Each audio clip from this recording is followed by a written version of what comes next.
Di tepi sungai senja, awan gelap menjulang di langit, dan angin dingin menyapu tanah. Gelombang hitam yang ganas melompat dan melompat melalui sungai, mengamuk dengan lolongan hantu dan hal-hal tidak berwujud yang menabrak di malam hari. Monster misterius naik dan turun seiring dengan arus. Semua orang percaya bahwa mereka adalah makhluk jahat dari makam senja kuno, dan hanya kekuatan dari sakramen sungai senja yang bisa menyegel mereka. Ini adalah hari ritual, hari terpenting di Provinsi Senja. Semua prefek, penguasa kota, dan kepala faksi utama dikumpulkan di tepi sungai. Mengorbankan persembahan tidak cukup, gabungan doa dan keinginan kuat dari orang banyak diperlukan untuk menyelesaikan ritual sebesar ini. Hari ini adalah hari sakramen sungai senja yang diadakan setiap 100 tahun. Ini menyangkut keselamatan semua orang di Provinsi Senja. Feng Li dan Lu Yuanhou berdiri di depan altar dengan jubah formal longgar, wajah mereka dicat dengan ekspresi serius dan hormat. Keturunan Lu membunyikan peluit panjang. Namun, kepala provinsi tidak hadir. Tampaknya Yang Mulia Kaisar Surgawi membuat keputusan yang benar. Orang bodoh yang tidak kompeten seperti Lu Yun seharusnya tidak memegang posisi gubernur. Liu Kei yang kekar berdiri di samping Lu Yuanhou dan Feng Li, tangan dan kepalanya tertunduk dengan hormat, terlalu terintimidasi untuk mengatakan sepatah kata pun. Prefek Air Senja, Feng Li menatap pria itu. Bawahan ini ada di sini. Bergegas keluar Liu Kei. Lepaskan gelar dari 7 penguasa kota di bawah yurisdiksimu. Jika mereka tidak menghadiri sakramen sungai senja, mereka tidak berhak menjadi penguasa kota provinsi. Feng Li tidak tahu di mana mereka berada, tapi dia tidak akan melewatkan kesempatan untuk memanfaatkan kesalahan. Dia akan dapat menanam orangnya sendiri di sini begitu ketujuh orang itu dicopot dari posisi mereka. Tidak mengerti. Liu Kei berkeringat deras saat menerima perintahnya. Dia tidak berani berbicara kembali pada saat seperti ini. Kedua utusan khusus ini adalah orang-orang yang tidak bisa dia ambil risiko untuk menyinggung. Si gendut telah mengunjungi mereka beberapa kali sejak sadar kembali, tetapi dia tidak pernah diizinkan masuk ke tempat tinggal mereka. Jamnya ada di kita. Mari kita mulai. Orasi untuk sakramen sungai senja muncul di tangan Lu Yuanhou, tetapi itu adalah salinan karena aslinya ada di tangan King Han. Biarkan ritual dimulai. Liu Kei mengumumkan di bagian atas paru-parunya. Energi yin menebal di bawah langit saat altar di belakang kelompok diaktifkan dengan cahaya hitam pekat. Wan Feng tetap tidak sadarkan diri di altar, sementara 99 pasang anak-anak yang tampak berusia sekitar 4 tahun telah terbangun. Tidak ada yang menangis atau mengamuk. Mereka semua dengan patuh duduk di altar dan diam-diam menunggu kematian mereka. Dengan kata lain, ada sesuatu yang jelas-jelas mengendalikan mereka. Di mata semua penonton, sakramen sungai senja adalah ritual suci untuk menyelamatkan semua orang di Provinsi Senja, dan merupakan suatu kehormatan untuk menjadi salah satu persembahan.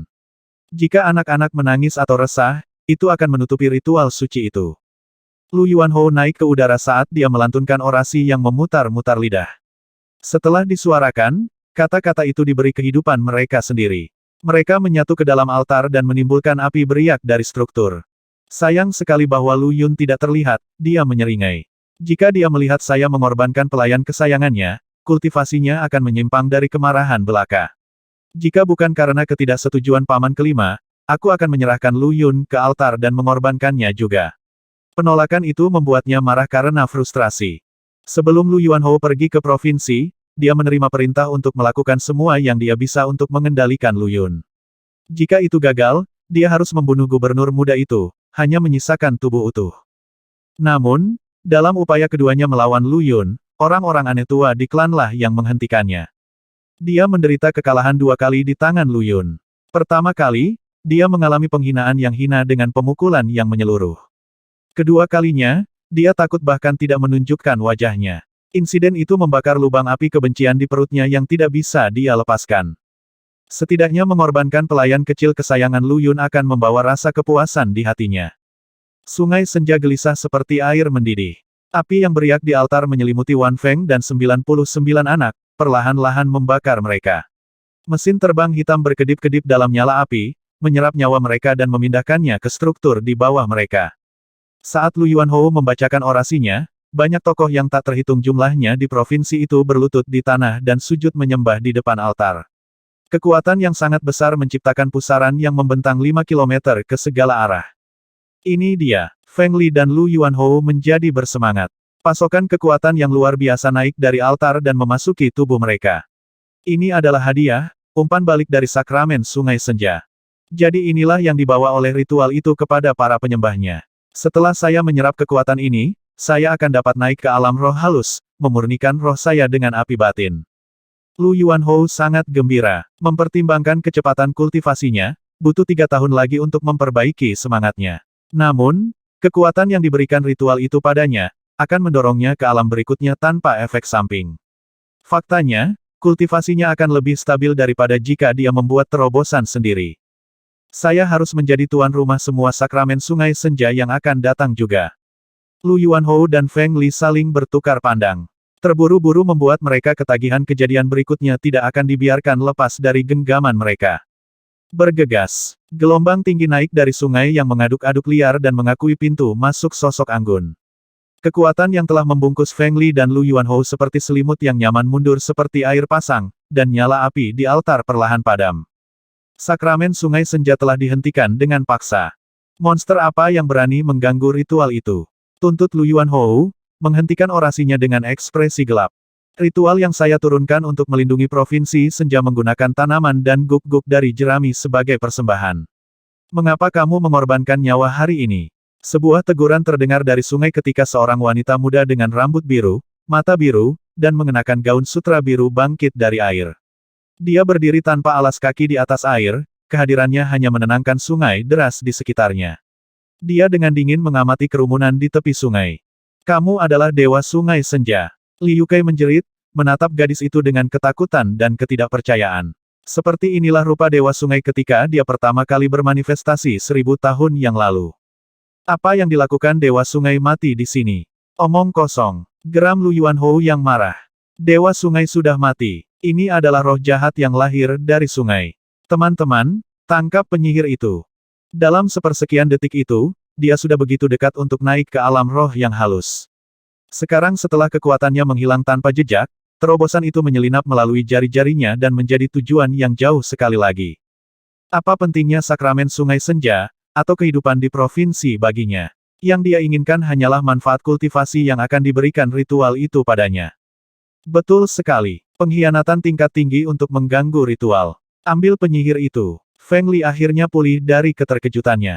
Apakah Dewa Sungai ini nyata atau tidak, dia harus mati.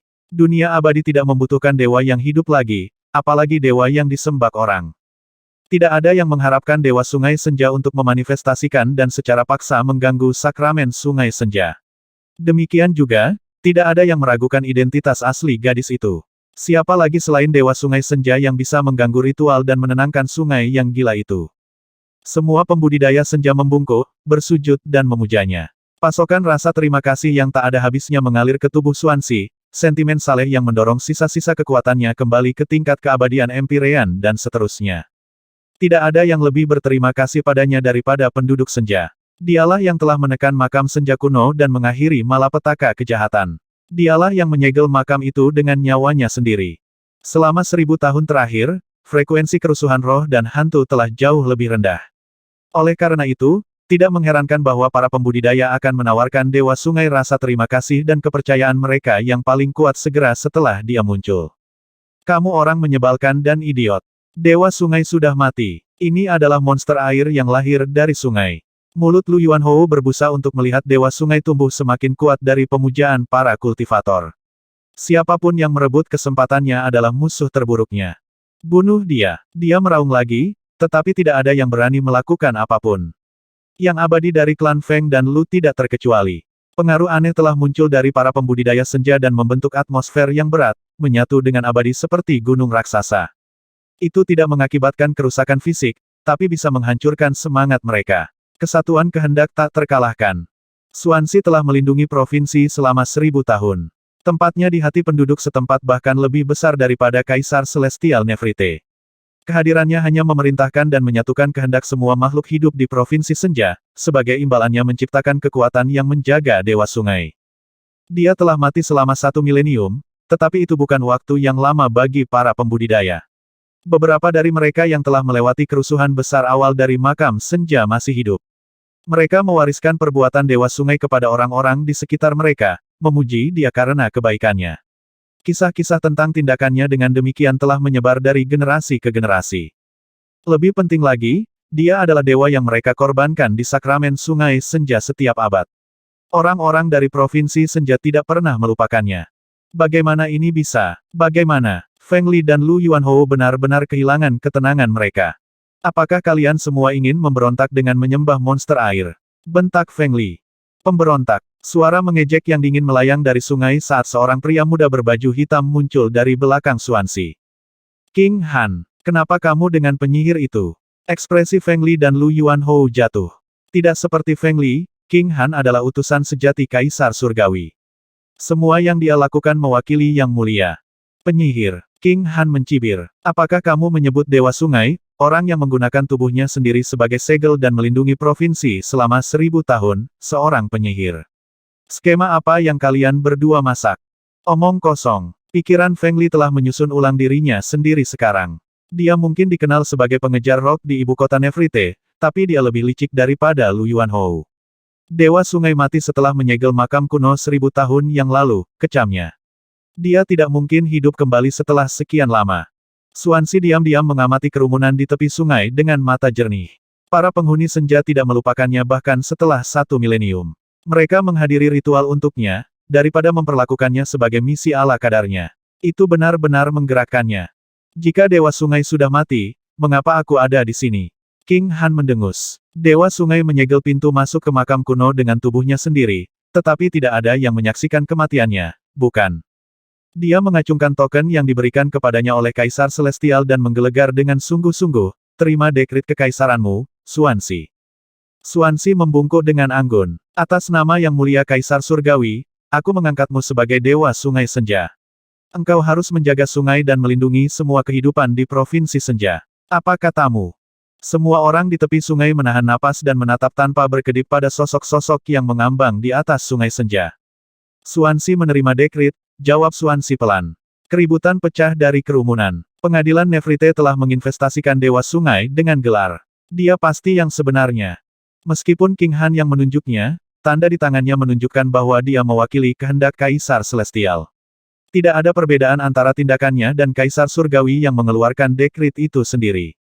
Pengadilan Surgawi secara alami memiliki wewenang untuk memberikan gelar kepada roh ilahi. Mereka yang secara resmi diakui adalah dewa sejati. Banyak faksi masih memburu roh dewa liar, di dunia keabadian, tetapi tidak ada yang berani menyentuh dewa yang ditunjuk. Seperti gubernur, dewa-dewa sejati adalah anggota pengadilan dan mewakili otoritasnya. Biarkan sakramen Sungai Senja berakhir hari ini, gumam Xuanxi. Pintu masuk ke makam di dasar sungai telah sepenuhnya disegel. Sorakan lain pecah di tepi sungai. Jangan melakukan sesuatu yang sembrono. Merasakan kemarahan rekannya yang meningkat, Feng Li buru-buru meraih Lu Yuanhou dan mengirimkan peringatan. Ini hanyalah kesempatan untuk meningkatkan kultivasi kami. Biarkan saja. Lu Yuanhou menggertakkan giginya saat melihat Lu Yun berjalan ke arah mereka di atas sungai. Dia kalah lagi. Tidak ada lagi sakramen Sungai Senja. Dia tiba-tiba tersenyum. Jika itu masalahnya, ambil persembahan dan pergi. Klan Lu dan Feng menghela nafas lega. Kekuatan altar telah menghilang, jadi klan Lu naik ke altar dan merebut Wan Feng. Tunggu, Xuanxi sedikit mengernyit. Apa itu? Lu Yuanhou pura-pura bingung. Apakah ada hal lain yang kamu inginkan, Dewa Sungai yang terhormat? Tinggalkan persembahan, kata Xuanxi. Lu Yuanhou tertawa terbahak-bahak. Apakah kamu bercanda, Dewa Sungai yang terhormat? Karena ritualnya sudah tidak ada lagi, untuk apa Anda membutuhkan persembahan? Tuan muda ini membawa mereka ke sini, jadi aku akan membawa mereka pergi bersamaku. Ejekan juga menandai wajah para dewa Lu. Mereka melakukan perjalanan dari ibu kota bersama paman buyut kelima Lu Yuanhou. Para pembudidaya dan orang-orang abadi di Provinsi Senja mungkin memuja Dewa Sungai, tetapi mereka tidak memiliki sedikit pun rasa hormat untuknya. Dia hanya seorang empirean abadi, klan mereka telah menangkap banyak dari jenisnya. Jika para pembudidaya di sini tidak menciptakan suasana aneh untuk menghentikan mereka melukai Dewa Sungai, mereka akan membunuhnya sebelum King Han mengeluarkan dekrit.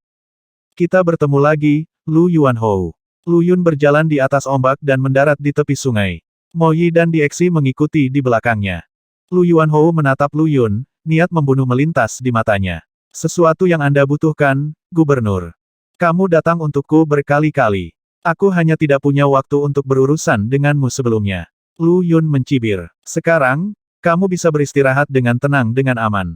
Kau ingin membunuhku? Tersenyum Lu Yuanhou. Paman buyutnya yang kelima telah membawa banyak makhluk abadi yang kuat dari klan kali ini. Meskipun Dewa Emas tidak berani menginjakkan kaki mereka ke Provinsi Senja, sekitar selusin Dewa Agustus telah datang. 7 dari mereka bahkan adalah temannya. Jika paman buyutnya yang kelima tidak melarangnya membunuh Lu Yun, dia pasti sudah memerintahkan para dewa untuk membunuhnya. Sebuah geraman rendah menyapu tempat itu. Bahkan sebelum senyum lepas dari wajah Lu Yuanhou, dia menyadari dengan ketakutan bahwa orang-orang abadi di sekitarnya telah mati satu demi satu yang mengerikan. Sepertinya ada sesuatu yang menyedot mereka sampai kering. Roh dan tubuh kempes, layu dan terkuras. Kemudian, monster humanoid tanpa kulit muncul di hadapannya dan mencengkeram lehernya. Berhenti. Feng Li berteriak, ekspresinya hancur begitu dia melihat monster Crimson itu. Kamu tidak bisa membunuhnya. Retakan. Mayat darah itu mematahkan leher Lu Yuanhou dan melahap rohnya sebelum Feng Li bisa menyelesaikannya. Bahkan jiwanya hilang. Dengan demikian menandai akhir dari jenius muda yang brilian dari Lu Clan dari Nephite Capital. Provinsi Senja adalah wilayahku. Mayat darah kembali ke gerbang abis sementara Lu Yun melanjutkan dengan geraman rendah, sementara saya tetap menjadi gubernur, Anda harus bermain sesuai aturan saya.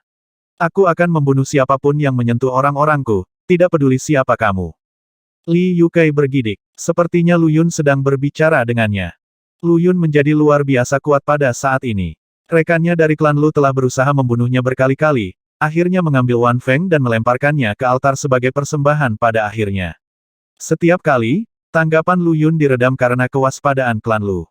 Tapi kali ini, gubernur tidak akan mundur lagi. Mempertimbangkan rekan-rekan yang telah dia kumpulkan, dan keadaan provinsi, dia akhirnya memiliki kepercayaan diri untuk mengangkat kepalanya tinggi-tinggi dan mempertahankan pendiriannya. Berkumpul di sepanjang tepi sungai adalah faksi senja utama dan mereka yang memiliki niat buruk terhadap Lu Yun. Membunuh Lu Yuanhou berfungsi sebagai peringatan, seperti membunuh ayam di depan Monkey untuk mengintimidasi mereka. Pengadilan Nephite telah menetapkan bahwa akan ada pemilihan ulang gubernur dalam 5 bulan, dan Lu Yun secara alami akan mematuhi niat kekaisaran. Namun, jika ada yang berani menipunya selama ini, dia tidak akan menunjukkan belas kasihan kepada mereka. Dieksi telah melemparkan dirinya di bawah panji Lu Yun. Tidak ada kekurangan pembudidaya kuat di dunia yang bisa melihat melalui sifat aslinya, dan Raja Zombie tidak memiliki tempat di dunia abadi. Bahkan jika dia bersembunyi di Provinsi Senja, orang-orang dengan kekuatan luar biasa akan menemukan dan membunuhnya. Hanya Lu Yun yang menganggapnya hidup dan dirinya sendiri. Dieksi telah memberikan orb formasi Yin kepada Fei Ni justru karena dia menginginkan perlindungannya. Sebagai gubernur Senja, Lu Yun adalah anggota pengadilan Nephite dengan yurisdiksi atas seluruh provinsi. Dieksi, di sisi lain, adalah makhluk terkuat di wilayah tersebut. Bergabung dengan Kam Lu Yun membuatnya menjadi bagian dari Istana Kekaisaran. Bersama-sama, mereka bisa mendapatkan pijakan di sini dan bertahan hidup. Dengan Dieksi dan 9 mayat darah, Lu Yun tidak perlu takut, secara lokal. Itu juga meyakinkan bahwa pembatasan provinsi tidak membuat langkah melawan Raja Zombie atau mayat darah. Tampaknya mereka diizinkan untuk tinggal. Begitulah akhir dari lelucon itu. Para pembudidaya dan orang-orang abadi menjauh dari tepi sungai, banyak dari mereka melemparkan ekspresi frustrasi dan ketakutan pada Lu Yun. Orang-orang abadi dari klan Lu telah dibantai, Feng Li menyelinap pergi bersama orang-orangnya. Li Yukai menyerah untuk memulai percakapan dengan Lun Yun dan pergi ketika Mo Yi bahkan menolak untuk menatapnya. Saat Situ Yun dan Qin Xianhuo bersiap untuk pergi juga, Lu Yun berkata dengan lemah, apakah tidak ada yang harus kalian berdua lakukan? Mereka ragu-ragu. Aku berjanji untuk membawamu keluar bersama kami, tapi aku tidak setuju untuk membiarkanmu pergi. Lu Yun menatap Qin Xianhuo dengan serius. Kamu melihat terlalu banyak rahasiaku di dalam jurang. Saya tahu apa yang harus dilakukan. Qin Xianhuo mengatur rahangnya dan meraih jauh ke dalam pikirannya, mengekstrak ingatannya tentang apa yang telah terjadi di jurang dan menghancurkannya. Kembali ketika Yu Ying pertama kali meninggalkan Wayfarer, dia juga telah menghapus ingatannya tentang dia. Situ Yun ragu-ragu ketika dia melihat tindakan Qin Xianhuo. Namun, tatapan mengancam Dieksi mendorongnya untuk melakukan hal yang sama juga. Mata mereka berkabut sejenak, dan baru saat itulah Lu Yun membiarkan mereka pergi. Haruskah aku melakukannya juga? Mo Yi tiba-tiba bertanya dengan serius. Lu Yun menatapnya dengan heran. Kenapa harus kamu? Apakah kamu tidak khawatir aku akan mengungkapkan rahasiamu? Dia tidak bercanda sama sekali. Lu Yun mengangkat bahu. Kami berteman. Saya percaya kamu. Mo Yi berkedip, lalu tersenyum. Itu adalah senyum yang mencapai matanya. Senang rasanya dipercaya perasaan baru itu adalah perasaan yang mewah. Ayo kembali ke manormu dan tidur siang yang nyenyak. Saya belum bisa bersantai selama 15 hari terakhir. Lu Yun tanpa sadar melirik Wayfarer, mengingat pria yang disegel di altar di gundukan pemakaman dan gambar sepasang mata yang berkedip-kedip. Apakah Wayfarer itu benar-benar mata orang ini? Pengembara menggelengkan kepalanya. Jangan lihat aku juga tidak tahu. Xuanxi telah memberitahunya tentang Wayfarer lainnya, tetapi dia tidak tahu bagaimana menjelaskannya. Kamu benar-benar tidak ingat apapun tentang masa lalumu. Lu Yun bertanya saat mereka perlahan berjalan kembali. Bukan saya. Pengembara menggelengkan kepalanya. Aku bahkan tidak tahu apakah aku manusia. Hah? Lu Yun berhenti, bersama dengan yang lainnya. Kamu tidak tahu apakah kamu manusia. Saya tidak memiliki panca indera dasar. Ekspresi Wayfarer sangat kaku. Aku tahu aku berada di dunia luar, tapi tempat ini bagiku tidak berbeda dengan jurang. Saya tidak bisa melihat, mendengar, mencium, atau merasakan apapun. Aku bahkan tidak merasakan sakit, gumamnya. Semua makhluk hidup memiliki panca indera, tetapi saya tidak memilikinya. Mungkin aku sudah mati. Lu Yun bergidik. King Han dan Mo Yi saling melotot kaget. Bukankah manusia hidup untuk memuaskan keinginan yang ditimbulkan oleh panca indera? Itu, pada gilirannya, memunculkan semua emosi manusia keserakahan, cinta, ketakutan, dan kebencian, dan sebagainya. Tanpa kemampuan untuk memahami dunia, untuk apa hidup? Lalu kamu? King Han bertanya dengan bodoh. Kesadaran saya memungkinkan saya untuk memahami percakapan Anda, jelas Wayfarer. Itu adalah indera keenam untuk pembudidaya dan makhluk abadi, yang bisa merasakan lingkungan di tempat mata dan telinga. Namun, itu bukan pengganti yang sebenarnya. Itu tidak bisa mendengar suara atau melihat warna. Aku sudah terbiasa merasakan keterkejutan mereka. Wayfarer mengangkat sudut bibirnya. Sudah seperti ini bagi saya sejak saya sadar. Aku sudah terbiasa dengan perasaan itu. Kamu akan pulih. Lu Yun angkat bicara, sebuah kemungkinan muncul di benaknya. Wayfarer lainnya, tatapannya yang cerah, dan sepasang mata merah itu. Mungkin, bisik Wayfarer, apa tujuan hidupku? Untuk memulihkan apa yang telah hilang, tentu saja. Gubernur Senja terkekeh. Untuk memulihkan penglihatan, pendengaran, dan indera penciuman, rasa, dan sentuhan Anda. Pengembara berhenti. Tampaknya ada beberapa tujuan dalam hidupnya. Juga, kamu harus mempelajari obsesi ilahi dalam labumu dan melihat apa itu. Lu Yun tidur selama 3 hari berturut-turut. Dia terlalu lelah. Kembali ke altar air, dia menghabiskan 1 hari penuh mengatur tata letak Feng Shui untuk memblokir kekuatan altar. Jika dia bukan seorang pembudidaya inti emas, dia tidak akan mampu mempertahankan tingkat konsentrasi yang begitu lama. Anda sudah bangun, Tuan. Lu Yun terbangun karena ekspresi khawatir Wan Feng. Sambil menguap, dia duduk dan melakukan peregangan menyeluruh. Apakah kamu baik-baik saja, Wan Feng? Dia menggosok hidungnya yang lembut dan bertanya sambil tersenyum. Wan Feng menundukkan kepalanya, wajahnya memerah. Pelayan ini baik-baik saja. Dia tidak tahu apa yang telah terjadi. Dia ingat diculik oleh kepala House Ge, tapi sekarang dia kembali ke manor ini. Tuannya pasti telah menyelamatkannya. Ada 1000 hal yang ingin dia katakan, tetapi dia tidak tahu bagaimana mengatakannya sama sekali. Pak, senior Wayfarer ingin mengambil saya sebagai muridnya, kata Wan Feng dengan ragu-ragu. Pelayan ini tidak berani mengatakan iya tanpa berkonsultasi denganmu. Kamu harus. Lu Yun bangkit dari tempat tidur. Apa yang kamu tunggu? Dia abadi yang sangat kuat. Wayfarer telah menangkap obsesi ilahi yang menakutkan di bawah jurang hanya dengan mengetuk labunya. Tidak ada yang tahu kedalaman kultivasinya. Bahkan di Eksi, makhluk abadi yang misterius, tidak bisa merasakannya. Terlebih lagi, Wayfarer telah berhasil bertahan hidup di dalam jurang, tidak tersentuh oleh makhluk gelap manapun yang kuat. Itu saja adalah bukti kekuatannya. Ini akan menjadi keberuntungan terbesar Wan Feng dari beberapa kehidupan untuk memiliki Wayfarer sebagai tuannya. Ayo, mari kita sambut tuan barumu. Lu Yun melompat dari tempat tidur.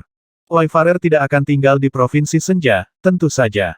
Lu Yun bertanya-tanya bagaimana cara menjalin hubungan dengan pria itu, hanya untuk mengetahui saat dia bangun bahwa Wayfarer menginginkan Wan Feng sebagai murid. Melihat persetujuan tuannya, Wan Feng menghela napas lega. Senior telah menunjukkan banyak hal padanya selama 3 hari yang dihabiskan Lu Yun untuk tidur. Meskipun dia belum secara resmi magang padanya, hubungan itu sudah terjalin. Alih-alih upacara besar, Wayfarer hanya menerima secangkir teh dari pelayan di aula besar bangsawan kota, sehingga menjadi guru resminya. Namun, dia kemudian segera mengangkat gagasan untuk meninggalkan provinsi bersamanya. Menurutnya, provinsi senja terlalu hancur untuk menumbuhkan bakat hebat dan tinggal hanya akan membuang-buang potensinya. Oleh karena itu, tidak peduli seberapa enggannya dia, Lu Yun pada akhirnya mengusirnya. Kata-kata Wayfarer adalah kebenaran yang nyata. Dia tidak akan bisa tumbuh jika dia terkurung di provinsi senja, dan akar spiritual kelas Empyrean-nya juga akan layu menjadi usang. Ikuti gurumu dan kultivasi dengan benar. Kamu bisa kembali dan melindungiku begitu kamu menjadi abadi, katanya sambil tersenyum. Pelayan itu mengangguk dengan tekad yang fatal dan melirik ke belakang setiap langkah saat dia berjalan pergi dengan guru barunya. Memiliki pikiran kedua, King Han tersenyum setengah pada tatapan penyesalan Lu Yun. Jujur, kamu bisa meninggalkan provinsi bersamanya. Perasaan aneh muncul di hatinya ketika dia mengucapkan kata-kata ini. Seorang kelas berat seperti Wayfarer dapat menjamin keselamatan Anda. Klan Lu tidak akan berani menyuarakan keberatan bahkan jika Anda melepaskan posisi gubernur, katanya setelah berpikir sejenak. Lu Yun perlahan menggelengkan kepalanya. Tidak dibutuhkan. Berdiri di dinding kota Dusk River, dia menatap ke kejauhan. Saya membutuhkan provinsi senja. Provinsi akan membantu saya merevitalisasi sekte saya. Sedikit rintangan yang akan datang tidak cukup untuk membuatku melarikan diri dengan ekor di antara kedua kakiku. Sektemu. King Han berkedip. Sebelum datang ke provinsi, dia telah mempelajari latar belakang Lu Yun tetapi tidak menemukan apapun yang menyebutkan sebuah sekte.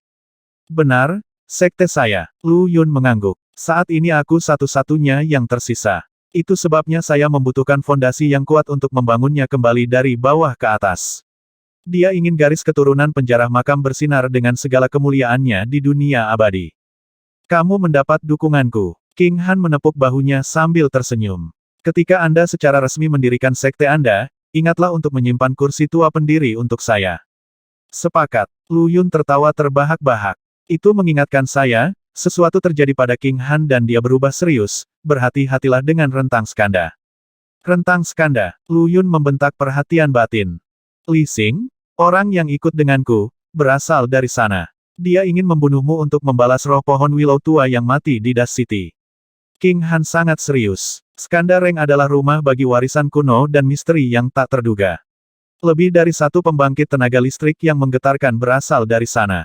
Meskipun menurun bersama Provinsi Senja, banyak yang masih menganggapnya sebagai rumah, Li Xing di antara mereka. Dia meninggalkannya sekitar 1000 tahun yang lalu. Lu Yun mengangguk pelan. 1200 tahun yang lalu, arwah Willow telah menghancurkan provinsi tersebut.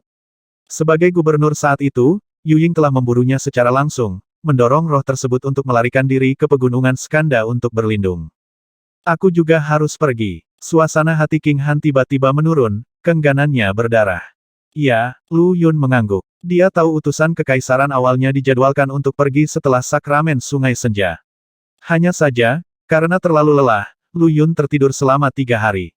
Akibatnya, King Han telah menunggu selama ini, berniat untuk tidak pergi sebelum dia mengucapkan selamat tinggal yang layak. Ketika kamu kembali, tolong berterima kasih kepada King Yu untukku. Aku tahu dia bukan nenek moyang, Lu Yun meminta saat dia mengingat gadis yang telah menyelamatkan hidupnya 2 kali. Aku akan, janji King Han. Apakah kamu ingin melihatnya? Terkejut, senyum kecil menghiasi wajah Lu Yun. Jangan bilang padanya aku memanggilnya nenek tua. Di bawah matahari terbenam, siluet King Han perlahan menghilang dari pandangan. Kami gagal mendapatkan formasi orb, dan pengebirian itu juga mati secara misterius. Bagaimana kita harus melapor ke pangeran? Di luar ibu kota Nefrite, Si Tuyun berjalan berputar-putar. Dia dan rekannya telah kembali beberapa waktu yang lalu, tetapi telah memilih untuk berada di luar gerbang kota untuk waktu yang lama karena mereka takut menghadapi Yang Mulia. Putra mahkota tentu saja bukan orang yang suka belas kasihan. Tidak hanya mereka gagal dalam misi mereka, semua ingatan terkait juga telah terhapus dari pikiran mereka. Mereka bahkan tidak tahu apa yang telah terjadi. Pangeran pasti tidak akan mengampuni mereka. Mi Tuan Qin, menurut Anda apa yang harus kita lakukan? Tak satu pun dari kita dapat menahan murka Yang Mulia. Ekspresi Qin Xianhuo juga berkedip cepat. Tepat saat dia akan melanjutkan, suara dengung tiba-tiba keluar dari tubuhnya. Sebuah bayangan samar mendarat di atasnya, seolah-olah menembus penghalang ruang dan waktu dari tempat yang sangat jauh. Apa yang sedang terjadi? Master formasi lama memucat. Dari lubuk jiwanya muncul rasa sakit yang luar biasa, memutar saat kesadarannya menjadi kabur. Sebuah gulungan lukisan besar perlahan terbentang di sekujur tubuhnya, panorama pegunungan dan sungai yang bertinta memudar membentuk sosok manusia yang tumpang tindih dengan Qin Xianhuo. Ekspresi lelaki tua itu membeku, dua sinar merah muncul di matanya saat penampilannya mengalami transformasi. Kamu, siapa kamu? Di mana Tuan Qin? Si Tuyun memandang, wajahnya pucat karena ngeri. Selamat atas kebebasan barumu, Dao Broter Wayfarer. Sebuah suara yang cerah dan bergema memanggil. Riak perlahan menyebar keluar di langit, menandai pintu masuk seorang pria muda yang mengenakan jubah emas mawar. Dia tinggi dan tegap, alisnya lurus seperti pedang dan matanya tajam seperti bintang. Kemewahan dan keagungan melingkari dirinya di sekelilingnya dan dia tampaknya memerintahkan segalanya melalui setiap gerakannya. Yang mulia, wajah si Tuyan membeku keheranan, tetapi dia masih bingung dengan pergantian peristiwa yang tiba-tiba. Mengapa Qin Xianhuo tiba-tiba menjadi orang lain? Mengapa putra mahkota tiba-tiba muncul dan menyebut pria ini sebagai pengembara? Bukankah itu gubernur provinsi senja dari 1000 tahun yang lalu? Sebelum si Tuyan memiliki kesempatan untuk sepenuhnya memahami situasinya, pemuda yang berinkarnasi bangsawan mengubahnya menjadi abu dengan tamparan biasa. Jadi itu kamu, Zhao Changkong. Wayfarer melirik pemuda itu dan meregangkan kakinya, membiasakan diri dengan tubuh barunya. Siapa yang mengira kamu akan melihat melalui pion rahasia yang kutinggalkan saat itu? Anda pasti sengaja mengirimnya dengan lukisan saya untuk menerima saya. Suaranya berubah menjadi pembunuh. Kalau begitu, kamu pasti tahu siapa yang menyegelku di altar terkutuk itu. Zhao Changkong mengangguk sambil tersenyum kecil. Karena kami bisa menyelamatkanmu, kami secara alami tahu siapa yang menyegelmu. Kami bahkan tahu di mana dirimu yang lain berada. Diriku yang lain. Mata Wayfarer bersinar terang. Di mana mereka? Keserakahan intens dan nafsu untuk darah melintas di wajahnya. Kami tidak menyelamatkanmu karena kebaikan. 100 tahun. Dalam 100 tahun, Anda akan membantu kami menenangkan tanah dan mengamankan tempat kami di tahta kekaisaran. Maka kami akan membantu Anda menaklukkan diri Anda yang lain, jawab Zhao Changkong dengan acuh tak acuh. Ini adalah transaksi. Pengembara terdiam. Dia bisa merasakan niat membunuh yang membekukan yang menargetkannya. Jika dia menolak, dia pasti akan mati di tempat. Kaisar Surgawi saat ini belum mati, kan? Nada bicara pria yang lebih tua itu sedingin es. Apakah kamu berencana melakukan pembunuhan? Ayah kerajaan kami telah mencapai batas kultivasinya. Dia sekarang siap untuk melangkah ke alam yang tidak diketahui. Dia telah membuat persiapan untuk turun tahta untuk menghancurkan gerbang ke alam baru ini. Sementara itu, kami belum memiliki kekuatan untuk memadamkan Nefrite Major, jadi bantuan Anda diperlukan, jawab Zhao Changkong dengan tenang. Kami mengira mereka bertiga akan membawa kembali formasi orb bersamamu. Kegagalan mereka tidak terduga. Baiklah, aku setuju. Aku akan membantumu menenangkan negeri ini selama 100 tahun. Pengembara mengangguk. Saya juga membutuhkan Anda untuk mendukung saya dengan sumber daya sehingga saya dapat memulihkan kekuatan saya. Lebih jauh lagi, aku tahu siapa yang memiliki bola itu sekarang. 1. Putra mahkota menggunakan Royal We, tapi karena dia bukan Kaisar Celestial, saya tidak ingin menggunakan huruf besar untuk kata gantinya. Saya memang memilih bentuk jamak, bagaimanapun, untuk menunjukkan betapa, sombongnya dia. Setelah kepergian King Han, sepertinya ada kekosongan di hati Lu Yun, seperti dia kehilangan sesuatu. Dia harus kembali untuk berkunjung dalam 5 bulan. Nanti kita makan dan minum bersama. 5 bulan dari sekarang adalah tanggal yang sangat penting bagi Lu Yun. Jika King Han benar-benar memandangnya sebagai teman, pemuda itu akan datang. Tapi kenapa aku merasa agak hampa? Ide itu tiba-tiba membuat dia bergidik dan dia segera menolak dirinya sendiri dengan pembenaran yang masuk akal. Tidak, itu bukan karena King Han, aku hanya merasa seperti ini karena Wan Feng pergi. King Han adalah seorang pria, untuk apa aku merindukannya? Iya, sejujurnya, aku sangat merindukan Wan Feng kecil. Untuk beberapa alasan yang tidak dapat dijelaskan, dia merasakan kehilangan atas kepergian pelayan itu. Lu Yun menghabiskan 3 hari lagi di Duskwater City. Selama waktu itu, dia secara pribadi mengisi 6 posisi penguasa kota yang kosong dengan saran Moyi. Rumah Ba sekarang benar-benar berada di Kam Moyi, faksi pembudidaya pertama di bawah komandonya.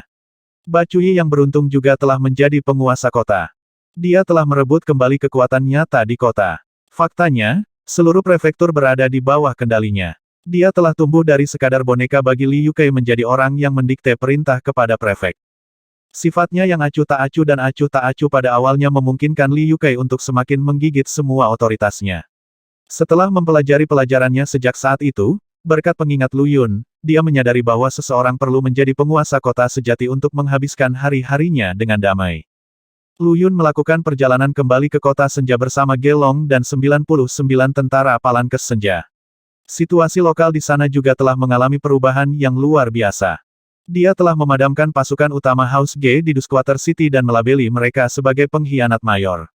Begitu tersiar kabar tentang perkembangan ini, Rumah Feng dan Yuxiong segera bergandengan tangan untuk mencabut apa yang tersisa dari Rumah G dari kota senja, mengusir mereka dari kota untuk selamanya. Setelah kehancurannya, properti Rumah G dibagi antara Rumah Feng dan Yuxiong. Lu Yun sama sekali tidak peduli dengan perkembangan ini. Sekarang bukan waktunya untuk berurusan dengan orang-orang ini. Dalam 5 bulan, dia akhirnya akan menggunakan kekuatan provinsi yang sebenarnya. Ketika dia kembali ke rumah gubernur bersama Gelong, dia menemukan bahwa beberapa orang telah pindah ke tempat yang seharusnya menjadi rumah kosong. Ada yang tidak beres. Sebelum dia bisa mempertimbangkan masalah ini secara detail, seseorang menghalangi jalannya di pintu. Siapa yang ke sana? Siapa yang berani masuk tanpa izin di kediaman gubernur? Itu adalah sekelompok pembudidaya berpakaian sebagai pelayan. Bahkan ada pembudidaya roh yang baru lahir di antara mereka, tingkat yang akan membuat mereka menjadi pembangkit tenaga listrik di Provinsi Senja. Apakah kamu dari klan Lu? Lu Yun bertanya dengan dingin sementara ekspresinya menjadi gelap. Tersesat, bentak pria itu, suaranya yang dingin meneteskan cemoohan yang jelas. Hehehe, klan Lu benar-benar tidak tahu yang baik dari yang buruk. Lu Yun tertawa terbahak-bahak. Mati. Sama-sama acuh tak acuh seperti rekannya, salah satu pembudidaya mengangkat tangannya untuk mengirim sinar cahaya pedang ke Lu Yun. Itu adalah serangan tak berperasaan yang dimaksudkan untuk membunuh Lu Yun, membuat jelas penyerang mengabaikan kehidupan. Seluruh manor tiba-tiba menyala saat 9 naga melonjak keluar, nyaris tidak menghalangi cahaya pedang. Pucat, Lu Yun mundur beberapa langkah, sementara pembudidaya alam roh berdiri di tempat, tenang dan tenang. Kamu merusak formasi pelindung manor. Seringai yang dibuat-buat muncul di bibir Lu Yun. Jadi Anda adalah gubernur. Bawa dia. Mata mereka berbinar, para pembudidaya Lu di luar gerbang segera beraksi. Lindungi tuanku. Dengan teriakan Gelong, Yutu memimpin prajurit lain untuk melindungi Lu Yun. Turun. Teriak gubernur kepada mereka saat seorang wanita berjubah putih muncul di sisinya. 7 pedang melesat menjadi cahaya dan langsung mengeksekusi para pembudidaya Lu. Ekspresinya sedingin salju, Yuying mendarat di depan tuannya dan melindunginya dengan tubuhnya. Isi di dalam, teriak gubernur. Tanpa sepatah kata pun, Yuying mengatur arah dengan 7 pedangnya saat mereka membuka jalan pembantaian dalam perjalanan mereka. Senyum dingin bermain di bibirnya, Lu Yun masuk tepat di belakangnya dengan Gelong dan Das Palankes di belakangnya. Dia telah mengeluarkan peringatan di tepi sungai senja beberapa hari yang lalu, dan bahkan membunuh makhluk abadi dari klan Lu. Namun, klan itu jelas-jelas menganggap pantas untuk mengabaikan pelajaran itu, bahkan sampai menduduki istananya. Karena membunuh Lu Yuanhou tidak cukup, maka dia harus membunuh beberapa dengan status nyata selanjutnya. Mereka menempatkan beberapa kultivator di luar gerbang untuk menghentikan dan mengalihkan perhatian saya sehingga saya tidak akan memeriksa tata letak tanah saat ini. Lu Yun segera menyadari ada sesuatu yang salah ketika dia menginjakkan kaki di dalam manor. Tempat itu dikelilingi oleh formasi besar baru yang melumpuhkan Yuying saat dia masuk. Pulang ke rumah adalah saat dia paling santai, dan melihat kediamannya ditempati oleh orang lain secara alami akan membuatnya marah. Akibatnya, dia sepenuhnya mengabaikan situasi di luar. Lawannya telah dengan sempurna memahami kebiasaannya, membuatnya tanpa sadar jatuh ke dalam perangkap mereka. Sungguh formasi yang kuat. Saya dapat melihat sampai ke asalnya, tetapi untuk memecahkannya akan membutuhkan beberapa usaha. Dia bisa mengungkap formasi, tetapi itu akan memberi waktu bagi pengontrolnya untuk membunuh Yuying, Gelong, dan Das Palankes. Di tepi sungai senja, mayat-mayat darah telah membunuh para dewa abadi klan di siang hari bolong, begitu juga dengan Lu Yuanhou. Formasi di manor tentu bukan yang biasa. Tapi Lu Yun tidak terlalu khawatir. Lawannya mungkin telah memancingnya ke dalam jebakan, tetapi dia juga memancing ular itu keluar dari lubangnya. Keponakan bijak, Anda akhirnya kembali. Sebuah suara tua keluar dari interior manor, diikuti oleh penampilan seorang lelaki tua, wajahnya begitu layu sehingga dia seolah-olah memiliki satu kaki di kuburan. Dia terhuyung-huyung, didukung oleh dua wanita abadi. Paman buyut kelima ini sudah menunggumu selama lebih dari setengah bulan. Paman buyut kelima, siapa kamu? Lu Yun mengerutkan kening saat dia memeriksa orang tua itu. Oh, aku adalah paman buyut kelima Yuan Hou. Dia adalah cucu kakak laki-lakiku yang paling disayangi. Dia terengah-engah kelelahan setelah perkenalan itu. Saya pertama kali berencana untuk menjaga pikiran Anda tetap utuh. Tapi orang menyebalkan itu melupakan akarmu dan membunuh Yuan Hou. Saya akui, anak itu tidak memenuhi harapan, tetapi dia masih sepupu Anda, dan satu-satunya cucu resmi saudara laki-laki saya. Kamu membunuh kerabatmu. Lelaki tua itu berteriak marah. Saya akan menyelamatkan kesadaran Anda dan membiarkan Anda menjadi boneka dengan pikiran Anda sendiri, sehingga Anda masih bisa mengalami kegembiraan hidup. Tapi sekarang, kamu akan mati. Tidak ada yang meminum pil Lu Qingxun tanpa memikirkan konsekuensinya. 95. Keheningan yang canggung terjadi setelah pernyataan berbisa Lu Qingxun. Percaya diri runtuh, lelaki tua itu menatap Lu Yun dengan bodoh. Kenapa kamu baik-baik saja? Bukankah seharusnya begitu? Tanya Lu Yun. Kamu meminum pil Aurum Openia milikku. Dada Lu Qingxun naik turun, matanya menatap Lu Yun. Kenapa kamu tidak berubah menjadi bonekaku? Maksudmu ini? Sebuah pil muncul di tangan Lu Yun dengan flip pergelangan tangan.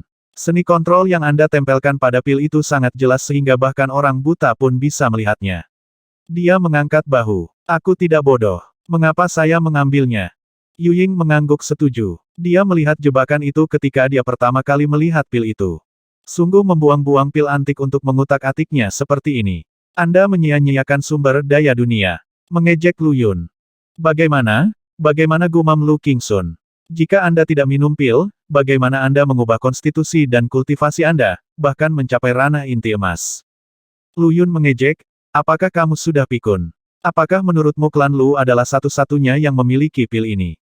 Orang lain memberimu satu. Lu Qingxun menggertakkan giginya. Beraninya kamu mengkhianati klanmu.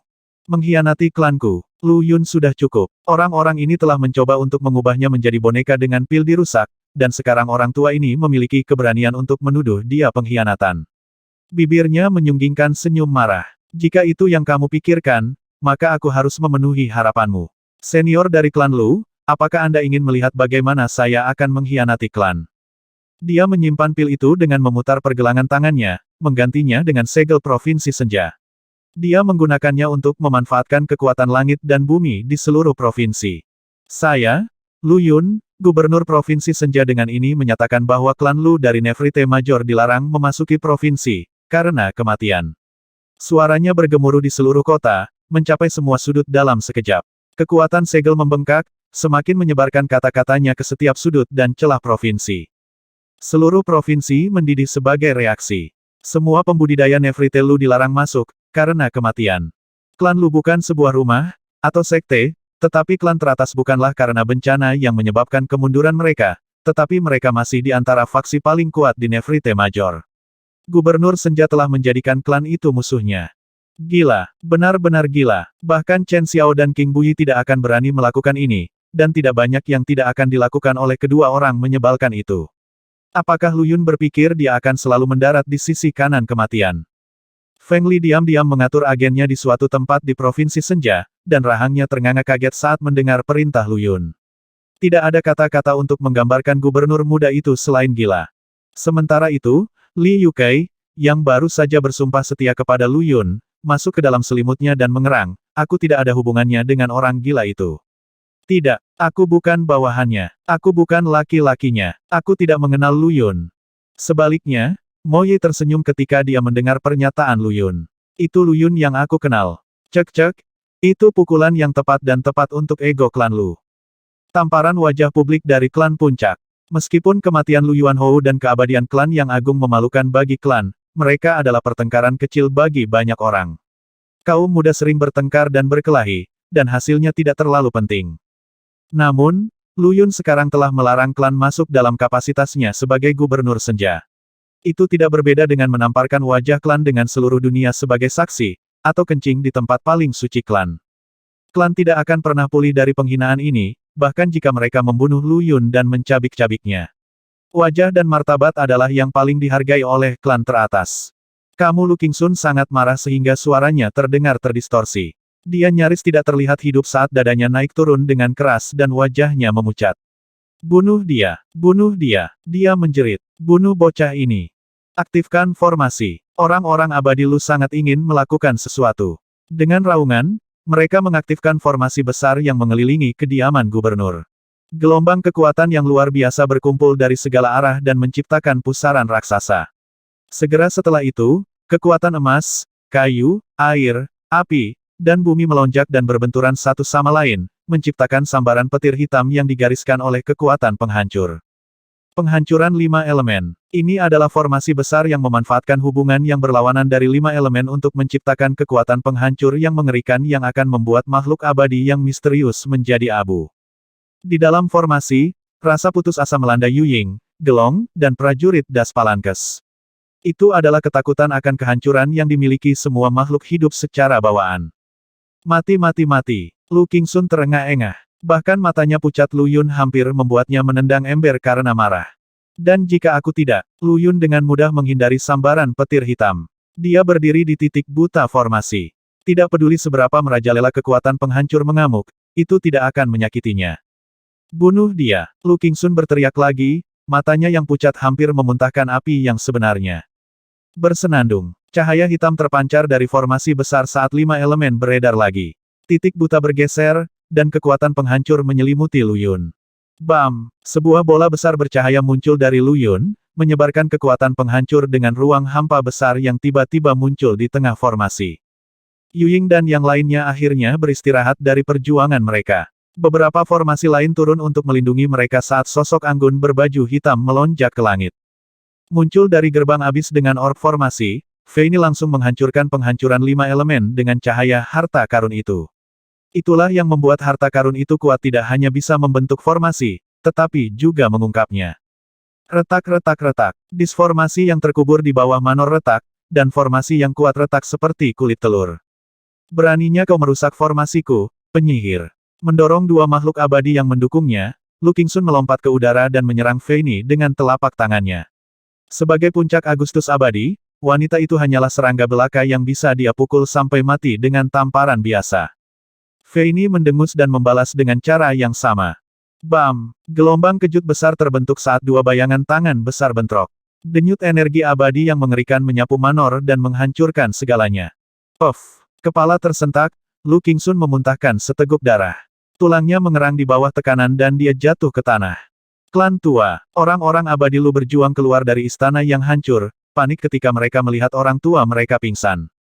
Membunuh mereka semua, geram Lu Yun. Fei Ni telah membentuk lapisan formasi pertahanan ketika dia muncul untuk melindungi sisinya dari gelombang kejut. Dengan formasi besar yang rusak dan Lu Qingxun di tanah, Lu Yun dengan cepat memberikan perintahnya. Tidak ada belas kasihan, dan tidak ada seperempat. Semua orang dari klan Lu harus dimusnahkan. Tinggalkan aku. Lu Qingxun menarik napas saat mendengar perintah itu dan berteriak, bunuh bocah itu dulu. Dewa Lu segera mengubah arah dan menyerang Lu Yun. Meskipun formasinya rusak, gubernur hanyalah seorang kultivator ranah inti. Tidak mungkin lebih mudah untuk membunuhnya. Bersenandung. Energi hitam berdesir dari Lu Yun, membuat para dewa Lu terbang mundur sebelum mereka bisa mendekat. Fei Ni mendarat dan berdiri dengan tenang di depan Lu Yun, menjaganya dengan tubuh mungilnya. Tatapannya setajam pedang yang memancarkan cahaya hitam di tangannya. Empyrean abadi. Anda tidak bisa benar-benar menjadi abadi Empyrean. Lu Qingxun yang tidak percaya memuntahkan seteguk darah lagi. Dia adalah puncak keabadian Agustus, setengah langkah dari naik ke keabadian emas. Bagaimana mungkin seorang Empyrean abadi menjatuhkannya ke tanah dengan satu tamparan? Bunuh mereka, perintah Lu Yun, melemparkan tatapan dingin ke arah para dewa Lu. Swoosh! Kesan naga putih samar muncul di belakang Fei Ni saat dia menyiapkan pedangnya. Senjatanya menciptakan 17 duplikat dirinya yang menerjang para dewa Lu, mengacungkan taring dan cakar seperti naga.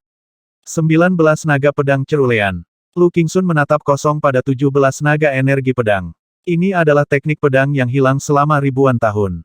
Bagaimana kamu bisa tahu? Kalian semua, menyingkirlah. Tetua Lu meraung saat cahaya cian aneh terpancar dari tubuhnya. Seekor binatang purba tampaknya telah terbangun di dalam dirinya. Terkejut dengan perubahan pada penatua mereka, para dewa Lu buru-buru pindah. Teknik pedang yang tercatat dalam teks kuno terdiri dari 19 pedang. Anda hanya mewujudkan 17, yang berarti teknik Anda tidak lengkap. Ada titik lemah yang bisa ditemukan. Tubuh lemah dan keriput Lu Qingxun yang tampak seperti akan berserakan menjadi tumpukan tulang setiap saat tiba-tiba menjadi hangat dan kuat saat bulu hitam kebiruan tumbuh dari kulitnya yang keriput. Bawa wanita itu hidup-hidup dan dapatkan metode 19 naga pedang cerulean. Lu Qingxun melolong seperti binatang buas sebelum menerkam Fei Ni dengan tangan terentang. Auranya telah menjadi lebih dari 3 kali lebih kuat dari sebelumnya. Gedebuk, gedebuk, gedebuk. 17 sinar energi pedang menjatuhkan raksasa itu, tetapi gagal meninggalkan luka yang terlihat di tubuh lelaki tua itu. Jejak gravitasi melayang ke ekspresi Fei Ni. Mengaum. Dengan tangisan yang berkepanjangan, Lu Qingxun melompat ke arah Fei Ni, menggunakan tubuh raksasanya sebagai senjata. Ini adalah seni pertarungan fisik. Dia mengorbankan kekuatan makhluk abadi dengan imbalan kekuatan fisik yang lebih besar. Lu Yun berdiri di belakang Fei Ni dan berbisik, jangan melawannya secara langsung. Dia mengingat seni tempur seperti itu dari ingatan Xuanxi. Setelah diaktifkan, seni tempur menyalurkan energi abadi untuk meningkatkan tubuh mereka, membuatnya tak terkalahkan melawan senjata. Itu dirancang untuk melawan pedang abadi dan terbang. Dalam keadaan ini, bagaimanapun, pengguna tidak akan dapat menggunakan seni mereka. Fei Ni mengangguk. Dia berubah menjadi kilatan bayangan dan berlari mengelilingi Lu Qingxun, menahan diri untuk tidak menggunakan orb formasi. Ada mata dan pikiran yang tidak diinginkan melihat ke dalam pertempuran mereka, itulah sebabnya dia dengan cepat menyingkirkan orb formasi setelah menghancurkan formasi. Tidak ada kekurangan mata yang tajam di dunia abadi. Jika orb formasi ditemukan, Lu Yun kemungkinan tidak akan pernah bisa meninggalkan provinsi selama sisa hidupnya. Karena kekurangan harta, Fei Ni mengatur formasi dengan langkah kakinya, meninggalkan pola di tanah. Dia tidak membutuhkan batu roh atau kristal, dia adalah raja formasi dari dunia abadi. Bagaimanapun juga, gelar yang dia peroleh dengan keahliannya 5.000 tahun yang lalu. Baginya, apa saja bisa digunakan untuk mengatur formasi. Lu Qingxun telah berubah menjadi binatang buas dengan seni fisiknya dan berselisih dengan Fei Ni, sementara makhluk abadi Lu lainnya telah menargetkan Lu Yun. Mereka hanya fokus membunuh Lu Yun. Hanya darah pemuda itu yang akan membersihkan klan dari penghinaan yang mereka derita. Astaga, energi pedang meluncur ke tanah di depan para dewa saat Yu Ying jatuh dari udara, rambut lembutnya sedikit acak-acakan. 7 pedang mengitarinya, bertindak sebagai penghalang yang tidak bisa dipecahkan antara Lu Yun dan bahaya. Saat menghembuskan napas, Lu Yun menggunakan seni kematiannya untuk menghubungkan alam yin dan yang dan mayat darah berlari keluar dari gerbang abis. Satu demi satu, para dewa Lu runtuh dengan semua darah dan esensi kehidupan mereka terkuras, wajah mereka membeku dalam keadaan syok abadi. Apa-apaan itu? Ekspresi Lu Qingxun berubah ketika dia melihat bayangan merah. Beberapa sudut di kota senja. Sebuah cermin beriak mencerminkan gambar situasi di dalam rumah gubernur. Bisakah kamu memberi tahu apa bayangan merah itu? Tanya seorang pria parubaya yang mengenakan pakaian emas, alisnya sedikit berkerut. Tuan, saya bisa merasakan energi kematian, energi mayat, dan jejak energi hantu dari sosok itu. Seorang lelaki tua dengan janggut mempertimbangkan cermin dengan cermat sebelum menyimpulkan dengan penuh keyakinan, itu pasti semacam zombie dari makam kuno. Zombie. Pria berbaju emas itu melebarkan matanya tak percaya. Gubernur dapat mengendalikan zombie di makam kuno. Tidak ada yang aneh di dunia keabadian. Bawahan ini pernah melihat seorang pria aneh di Exalted Major yang bisa memanipulasi zombie untuk memperjuangkannya. Gubernur pasti menemukan beberapa warisan yang tidak biasa. Orang tua itu mengeluarkan suara yang berpikir. Selain itu, wanita berbaju putih di sebelahnya adalah Pilfire Yu Ying, gubernur senja ke-8 dari 1200 tahun yang lalu. Pria berbaju emas itu berhenti. Peripil Yu Ying. Bukankah dia sudah mati? Penatua berjanggut itu menggelengkan kepalanya. Tidak ada yang tahu pasti, tapi dia hidup sekarang dan di puncak keabadian sejati. Dia pasti selamat dari kesengsaraan surgawi 1000 tahun yang lalu, tetapi luka parah memaksanya untuk memalsukan kematiannya sendiri untuk memberinya waktu untuk pulih. Itu masuk akal. Pria berbaju emas itu mengangguk, menerima penjelasannya. Itu juga menjelaskan mengapa gubernur bisa berjalan di jalur kultivasi. Adapun wanita berbaju hitam, pria tua itu mengerutkan kening. Dia pasti seseorang, tapi aku tidak bisa mengenalinya. Itu tidak masalah, dia hanya seorang Empyrean abadi. Pria berbaju emas itu tersenyum tipis. Jadi kartu truf gubernur adalah zombie yang aneh. Menentukan itu sudah cukup, kami akan menjual informasi ini ke klan Lu. Sudah waktunya untuk bersahabat dengan mereka. Mereka mengalami pukulan hebat yang hampir mengakhiri garis keturunan mereka 100 tahun yang lalu. Namun, klan Lu mendapatkan kembali posisi mereka di puncak Nefrite Major hanya dalam satu abad yang singkat dan sebagai balasannya menghancurkan musuh-musuh mereka. Kedalaman fondasi mereka membuat mereka menjadi sekutu yang layak. Ayo pergi, katanya kepada lelaki tua berjanggut itu. Orang tua itu mengangguk dan menyingkirkan cermin dengan lambaian tangan, lalu keduanya menghilang di dalam kota, mengendarai dua pedang. Mereka telah menyingkirkan harta pengintaian mereka, Tuan, Yuying mengirimkan pesan kepada Lu Yun. Kalau begitu, kita bisa berhenti menarik pukulan kita, kata Lu Yun dingin. Fei Ni mengangguk dan jari-jarinya dengan cepat menembus 365 segel tangan. Sinar cahaya hitam melesat keluar dari reruntuhan manor, mencabik-cabik Lu Qingxun yang gila. Kepalanya yang seperti binatang berguling ke kaki Lu Yun. Kamu telah memunggungi garis keturunanmu dan melupakan leluhurmu. Roh di dalam kepala terus menggeram saat mata Lu Qingxun menatap Lu Yun. Pengkhianat. Teror melanda jauh ke dalam inti setiap kultivator di Provinsi Senja. Calamity Lu telah kembali, dan kali ini dengan pelanggan yang lebih kuat. Tidak ada yang selamat, bahkan orang-orang terkemuka dari Istana Nefrite. Lu Qingxun sebenarnya belum mati. Rohnya yang baru lahir tetap tersegel di dalam kepalanya, yang sekarang tergantung di atas gerbang selatan kota Senja. Jeritan sengsara pria itu terkadang terdengar, memperparah saraf warga yang sudah tegang. Itu adalah kepala seorang dewa abadi. Dewa sangat langka di Provinsi Senja sejak awal, belum lagi Dewa Agustus yang agung. Awalnya, para pembudidaya provinsi hanya menunggu saat Calamity Lu dikeluarkan dari posisinya, sehingga mereka bisa memburunya dan memotong-motongnya menjadi 1000 bagian. Tapi balas dendam seperti itu sekarang di luar jangkauan, apakah dia tetap sebagai gubernur atau tidak? Tolong, seseorang membunuhnya dalam kompetisi 5 bulan dari sekarang. Rekonstruksi telah dimulai di kediaman gubernur. Melanjutkan dengan begitu cepat bukanlah bagian dari rencana Lu Yun, karena di awalnya ingin mengamankan posisinya terlebih dahulu, tapi sekarang hanya ada sedikit pilihan karena kediamannya berada dalam reruntuhan. Dia melemparkan segenggam kacang kedelai ke udara dan 36 prajurit lapis baja dari alam inti emas turun dari langit, memberikan pekerjaan kasar yang diperlukan. Adapun perlindungan Manor, Lu Yun dan Fei Ni telah menghabiskan waktu lama melihat-lihat orb formasi sebelum menetapkan formasi tingkat abadi yang disebut Cap Sizing Dragon Quintet. Ini memberikan kekuatan 2 kali lipat dari pendahulunya, Enuim Provenance Formation. Tata letak Feng Shui yang sesuai diberi nama Frolicking Dragon Quintet. Itu mengumpulkan kekayaan dari kelima orientasi dunia timur, barat, utara, selatan, dan tengah dan perlahan-lahan dapat memulihkan nadi naga yang hancur di provinsi itu. Namun, Vena telah terkontaminasi oleh energi jahat terlalu lama. Butuh waktu bertahun-tahun yang tak terhitung untuk mengembalikan kejayaannya dari 5 milenium lalu, ketika provinsi itu berada dalam zaman kemasan. Adapun batu, dan bahan lain yang diperlukan, Lu Yun telah mengalokasikan 3 hari untuk rumah-rumah besar kota Senja untuk mengumpulkannya. Jika mereka gagal, mereka akan mengikuti jejak House Ge. Saya diizinkan satu lagi utusan samsara saat ini.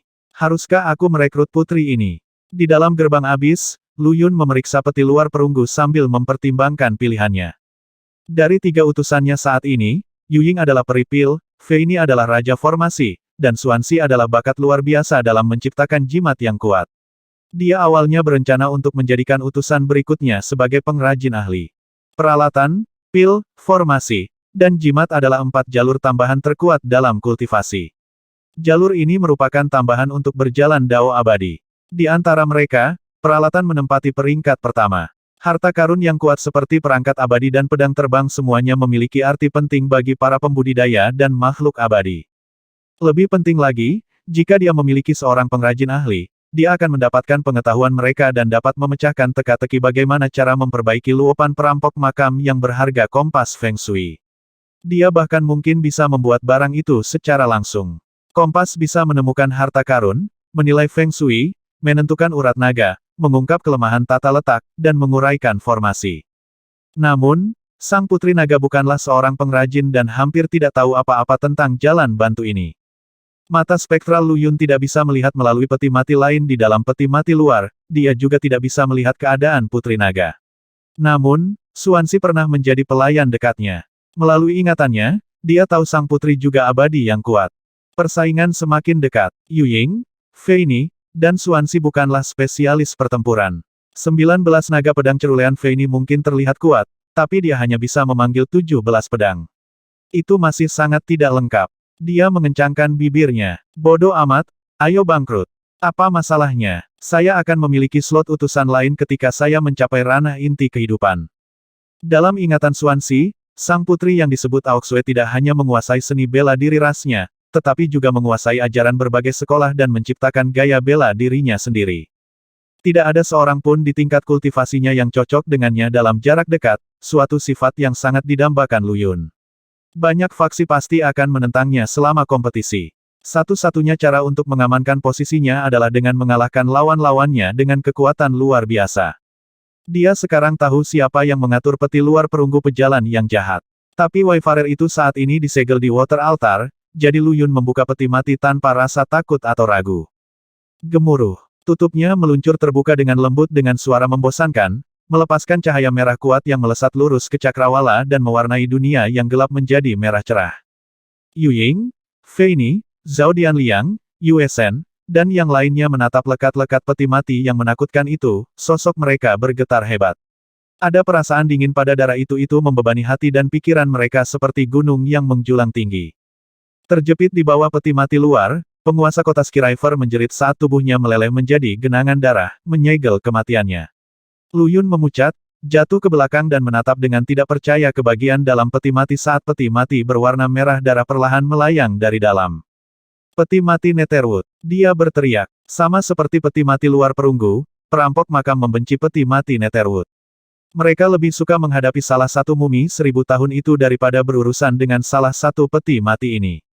Dalam keadaan biasa, mereka akan segera menghadapi dan pergi tanpa berpikir dua kali. Tapi Lu Yun sekarang menghadapi peti mati kayu yang terbungkus dalam peti mati luar perunggu. Orang gila macam apa Wayfarer yang menumpuk dua barang keji ini bersama-sama? Apakah dia benar-benar mencoba menciptakan iblis jahat murni yang tak tertandingi? Mayat apapun yang dimasukkan ke dalam peti luar perunggu atau peti mati Netherwood akan menjadi iblis, berubah menjadi makhluk jahat dengan yin ekstrim, sebuah eksistensi yang dapat menyaingi raja zombie atau mayat darah. Sang putri pasti sudah menjadi monster sekarang. Lu Yun menarik napas dalam-dalam dan melangkah maju. Kembali, dia berteriak keras. Ledakan. Tome of Life and Death bergetar saat energi di dalam Gates of the Abyss berkumpul untuk mendorong peti mati mengambang kembali ke dalam peti mati luar. Tapi saat kekuatan itu menghilang, itu naik di udara sekali lagi. Brengsek. Warna terkuras dari wajah Lu Yun. Ini bukan peti mati Netherwood biasa, itu juga peti mati gantung. Peti mati gantung adalah salah satu kemungkinan kondisi peti mati. Peti mati apapun bisa menjadi satu, dan penampilan mereka menyiratkan bahwa mayat di dalamnya telah bermutasi menjadi monster yang tidak dikenal dan mengerikan. Itu mungkin mayat darah, raja zombie, atau sesuatu yang lebih mengerikan. Eksistensi yang mengerikan. Kulit Yue Shen begitu putih hingga hampir transparan. Ketakutan yang intens memancar dari lubuk jiwanya. Meskipun dikenal sebagai mimpi buruk di antara perampok makam, 9 mayat darah menjerit saat peti mati muncul dan bersembunyi di belakang Yue Shen, meringkuk ketakutan. Tampaknya bahkan hantu abadi dan mayat darah takut pada entitas yang baru lahir. 3 api abadi menyala di tangan Yu Ying saat Fei Ni mencengkeram orb formasi. Tidak peduli siapa kamu akan mengantre selama kamu berada di dalam domainku, geram Lu Yun. Api neraka membakar di sekelilingnya, dan Tome of Life and Death muncul dari dantiannya untuk melindungi alam di dalam Gates of the Abyss. Membelah. Dengan raungan yang bergema, Lu Yun memukul peti mati yang tergantung dengan seluruh kekuatannya, menghancurkannya seluruhnya. Cahaya merah menyala dan mengubah dunia di balik gerbang menjadi lautan darah. Raungan naga yang panjang terdengar di seluruh dunia di belakang gerbang abis saat seekor naga muda perlahan merangkak keluar dari peti mati Netherwood. Panjangnya sedikit lebih dari 3 meter, dan ditutupi sisik merah tua yang berkelap-kelip seperti kristal darah yang luar biasa. Kepala, tanduk, kumis, cakar, tubuh, ekor. Itu tampak persis seperti naga dalam ingatan Lu Yun. Namun, itu bukan naga hidup, tapi undead. Peti mati luar perunggu dan peti mati kayu telah mengubah putri naga dari Laut Utara menjadi zombie yang aneh. Itu bukan mayat darah atau raja zombie, tetapi sesuatu yang jauh lebih buruk. Mengaum. Setelah melolong, naga itu menimbulkan gelombang tinggi dari lautan darah yang tak terbatas dengan putaran tubuhnya, mengancam akan menenggelamkan dunia bawah. Naga darah. Bunuh itu. Bunuh sekarang. Sebuah suara ketakutan berteriak dari atas. Obsesi ilahi yang terbengkalai yang telah melayang tanpa tujuan dikejutkan oleh naga zombie merah. Itu berubah menjadi wajah manusia yang menjerit dan meratap dan mengamuk dengan suara serak. Naga darah. Lu Yun memanfaatkan kekuatan dunia melalui Tome of Life and Death untuk menjaga lautan tetap berada di teluk. Jejak kebingungan mewarnai wajahnya ketika dia mendengar obsesi ilahi. Naga darah. Apakah itu subkelompok naga? Ingatan Xuanxi memberitahunya tentang tingkat naga yang berbeda di dalam klan, tetapi tidak disebutkan tentang naga darah. Bencana, bencana. Seekor naga darah lahir dan darah mengalir ke seluruh dunia. Bunuh, bunuh. Pidato obsesi ilahi menjadi terputus-putus saat teror menyelimuti suaranya yang serak. Tampaknya tidak menyadari ratapan dan jeritan, naga darah melemparkan dan berbalik di Laut Merah, memuntahkan gelombang membatu untuk melawan kekuatan dunia bawah. Xuanxi, Lu Yun memanggil. Dewa sungai segera kembali dari sungai senja untuk muncul di depannya. Itu sang putri. Naga itu adalah pemandangan pertama yang menyambutnya begitu dia menginjakkan kaki melewati gerbang abis. Tapi kenapa? Bagaimana yang mulia menjadi seekor naga darah? Dia terhuyung mundur, wajahnya pucat pasi dan tidak ada apa-apa selain keterkejutan dan ketidakpercayaan di matanya. Kau tahu tentang mereka. Mengapa saya tidak dapat menemukan informasi tentang mereka dalam ingatan Anda? Lu Yun mengerutkan kening. Sebuah pilar cahaya hitam melesat dari Tome of Life and Death, mengumpulkan dan menekan lautan merah yang mengerikan. Dengan kekuatan dunia ini sepenuhnya di bawah kendalinya, dia tidak terkalahkan di sini. Di luar, naga itu akan dengan mudah menenggelamkan seluruh provinsi senja di dalam lautan merah, tetapi di sini, itu bukan tandingan Lu Yun. Ini adalah kutukan kuno, pertanda buruk bagi dunia. Semua yang saya ketahui tentang naga darah telah dihapus dan hanya dapat diambil kembali ketika saya menemukannya. Wajah Xuanxi memucat dan suaranya menjadi hampa. Memang, Lu Yun sekarang dapat mengingat beberapa legenda tentang naga darah dari ingatannya. Naga darah sebenarnya bukan naga, tapi iblis mayat. Semua makhluk hidup bisa berubah menjadi naga darah setelah kematian mereka. Itu adalah pertanda buruk, pertanda bencana besar. Dikatakan bahwa naga darah telah terlihat 100.000 tahun yang lalu, tepat sebelum perang abadi yang mengerikan. Seekor naga darah lahir dan darah mengalir ke seluruh dunia. Makhluk itu membawa nasib buruk dan bencana seperti tata letak Feng Shui. Tidak, ini lebih seperti tata ruang hidup. Ini adalah kombinasi dari tata letak dan zombie. Lu Yun dengan cepat membuat koneksi di kepalanya. Ada tata letak yang hidup di gundukan pemakaman, dan pembawa peti mati Enwim telah bermanifestasi dari nadi naga di Provinsi Senja. Siapa yang dimakamkan di peti mati fisik yang dibawa oleh 9 naga? Mungkinkah itu naga darah lain? Apa yang Wayfarer coba lakukan? Kenapa dia menciptakan monster seperti itu? Lu Yun bisa merasakan kehadiran mengerikan dari nasib buruk dan kemalangan Eldritch dari naga darah. Puncak formasi segudang jatuh dari langit, gangguan dari makam kuno di Provinsi Senja, pembatasan terhadap keabadian emas, sakramen sungai senja, pembawa peti mati Enwim di Istana Gubernur, dan bahkan peti mati di tubuh USN. Semua yang telah diatur untuk memelihara naga darah. Syukurlah sakramen sungai senja terakhir terputus. Meskipun saya melepaskan naga, itu belum sepenuhnya matang. Mati, raung Lu Yun. Suara mendesing. Api neraka membakar lautan merah. Naga darah itu berjuang di dalam, merintih dan kesakitan. Melalui penderitaan yang ditimbulkan oleh api neraka, naga itu naik ke langit dan menyuarakan panggilan-pemanggilan. Entah dari mana, 9 naga besar yang membawa peti mati yang lebih besar perlahan turun ke dunia. Pembawa peti mati Enwim. Ini adalah bentuk sebenarnya dari tata letak. Lu Yun menyatukan 2 dan 2 saat dia melihat 9 naga dan peti mati. Pembawa peti mati Enwim ini bukan hanya bentuk bayangan, tapi juga nyata. Dia bahkan bisa mengamati detail naga dan peti mati. Semua tata letak Feng Shui buatan manusia didasarkan pada sesuatu yang nyata, baik fenomena alam atau bentuk kehidupan lainnya. Tata letak Gosyan Kingfit, misalnya, terinspirasi oleh tentakel ikan bangkai. 9 naga mati dan peti mati raksasa di hadapan Lu Yun adalah sumber inspirasi bagi pembawa peti mati Enwim yang membuat takut semua ahli Feng Shui.